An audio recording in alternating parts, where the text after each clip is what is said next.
Wanaume wengi wamekuwa wakihangaika na tatizo la uume kulegea, lakini pia kukosa hamu ya tendo pale ambapo wanakutana na wenza wao. Lakini baadhi ya wanaume hawa huwa wana tatizo au wanakuwa na changamoto ya kuwa na vipele au vinyama ambavyo vinajirudia katika maumbile yao, na wakati mwingine huwa wanaona kwamba ni hali ya kawaida.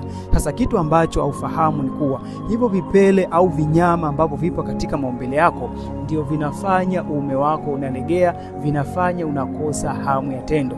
Na hii ni kwa sababu haya ni maambukizi, lakini pia huwa yanaenda kushambulia katika misuli ya uume wako. Kwa kama ni wewe ambao umekuwa ukipitia hali kama hii, umekuwa ukitokwa na vipele au vinyama katika maumbile yako, aidha katika korodani au katika uume, hakikisha uchukua namba yangu bio unanitafuta ili niweze kukusaidia kuweza kupona changamoto hiyo. Nimekuandalia package nzuri ambayo itaenda kutibia tatizo hilo, na ndani ya muda mfupi utarudi katika hali yako ya wanaume na utaboresha tendo lako la ndoa.